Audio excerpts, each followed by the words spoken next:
انعام تو چاہے گا یا نہ چاہے گا میں موت کے وقت کلمہ نصیب کر دوں گا بول سبحان اللہ سبحان دوسرا انعام بغیر حساب و کتاب کے جنت کا فیصلہ کر دوں گا اللہ سبحان تو اللہ اللہ کے بڑے بڑے دو انعام ہیں تو کون کون تیار ہے دو کام کرنے کے لیے بولو پہلا کام پہلا کام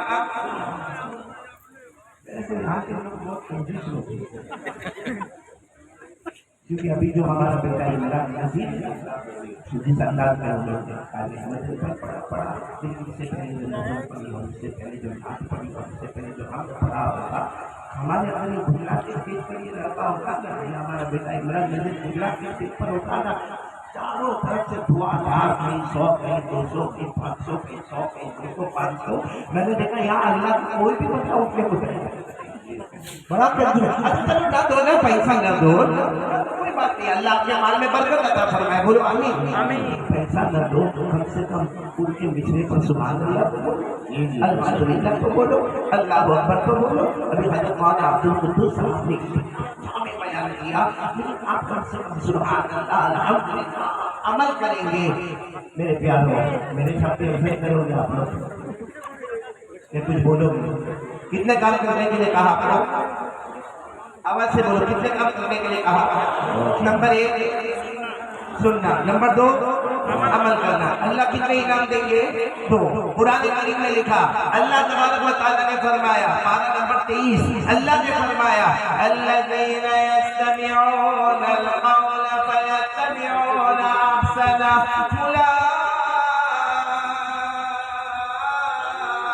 الذین ہداہم اللہ اللہ تبارک و تعالیٰ فرماتے میرے پیارے بندے اور بندیاں سبحان اللہ اللہ تبارک و تعالیٰ فرماتے میرے پیارے بندے اور بندیاں آج سنیں گے بولو انشاءاللہ آواز سے بولو انشاءاللہ بولو انشاءاللہ کتنے کام کریں گے ہم اللہ سے پوچھیں گے اللہ آپ ہمیں کیا عطا فرمائیں گے اللہ جل جلالہ نے فرمایا الذین ہداہم اللہ اللہ تبارک و تعالیٰ فرماتے جو میرے بندے اور بندیاں سنیں گے عمل کریں گے اللہ فرماتے میں ہدایت کا فیصلہ کروں گا ایک صحابی نے آ کر پوچھا اللہ کے رسول ہمارے ماں باپ پر قربان ہدایت کا کیا مطلب ہے ہمارے نبی نے فرمایا میرے امتی کے ہدایت کا مطلب ہے کہ موت کے وقت چاہے گا یا نہ چاہے گا اسے کلمہ نصیب ہو جائے گا اور نمبر 2 بغیر حساب و کتاب کے جنت میں داخل ہو جائے گا سبحان اللہ اور کون تیار ہے یہ بڑے بڑے نام لینے کے لیے تو پھر آج کام کیا کرنا پڑے سننا اور نمبر 2 عمل کرنا میرا جی چاہتا ہے کہ واقعہ سنا آپ کو سنیں گے واقعہ بہت پیارا واقعہ سنا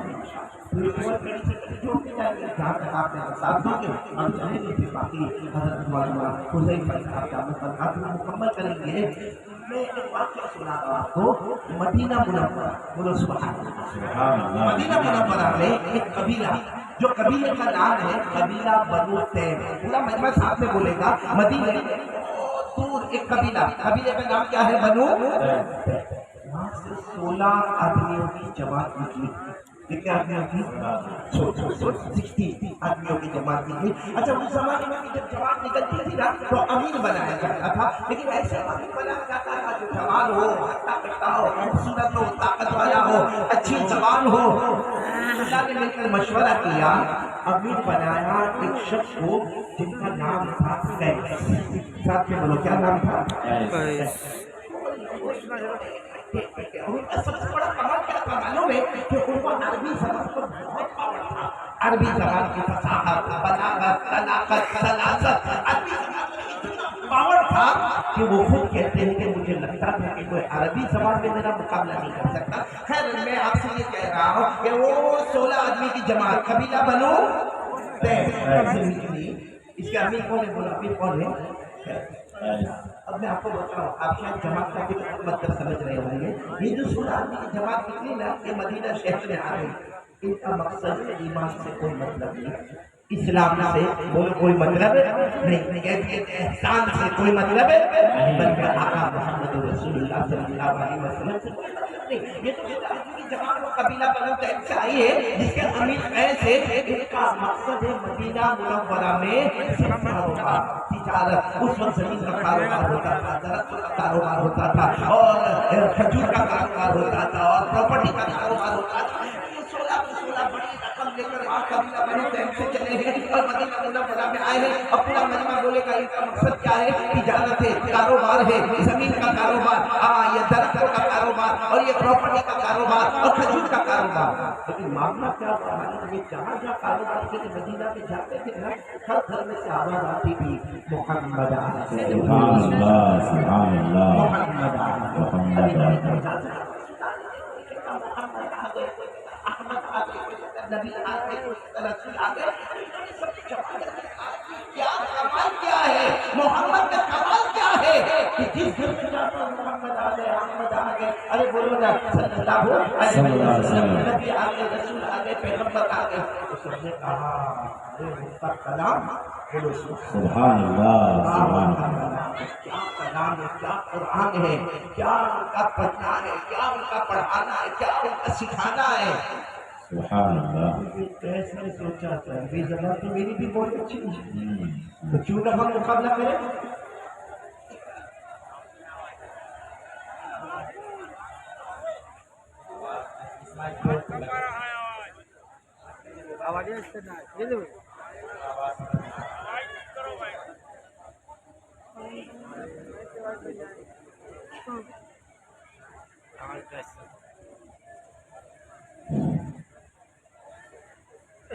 آواز آ رہی ہے؟ بھی آ رہی ہے آپ لوگوں کو آواز؟ میں چھوڑ دوں۔ یہ ہاتھ میں رہنے میں فائدہ ہے کہ بہت لمبا نہیں کھینچوں، ہاتھ دکھے گا بات مکمل ہو جائے گی۔ لیکن پورا مجمع ساتھ میں بولے۔ اب تک کا واقعہ آپ کو سمجھ میں آیا؟ ارے بولو واقعہ سمجھ میں آیا؟ تو یہ کیسے سوچنا شروع کیا کہ یہ اگر اچھی عربی بولتے ہیں تو میں بھی تو بہت اچھی عربی زبان جانتا ہوں، چلو ان کا کام ہو گیا، تجارت، کاروبار، زمین، لین دین سب ہو گیا۔ آخر میں کیس نے بولو کتنے آدمی تھے؟ سب کو جمع کر کے کہا کہ چلو محمد کے پاس جائے، بولو سبحان اللہ۔ سبحان اللہ۔ اب محمد کے پاس جائے اور صاحب نے کہا ہم کو ایمان قبول نہیں کرنا، اسلام قبول نہیں کرنا، ہم کو ان کا مذہب قبول نہیں کرنا، ہم کو ان کے ہاتھ پر ایمان نہیں لانا، صرف مقابلہ ہوگا، میں اپنی عربی بتاؤں گا، وہ اپنی عربی بتائیں گے۔ اور قیس نے کہا کعبہ کے پیدا کرنے والے کی قسم میں آگے بڑھوں گا اور محمد پیچھے ہو جائے گے۔ اور سب جمع ہو گئے، ارے بولو سب جمع ہو گئے۔ ہمارے نبی صلی اللہ علیہ وسلم بھی وہاں موجود تھے، یہ سب سلا کر بیٹھ گئے۔ اور قیس نے پہلا سوال پوچھا آپ محمد ہیں؟ ہمارے نبی صلی اللہ علیہ صلی اللہ علیہ وسلم۔ پھر دوسرا سوال پوچھا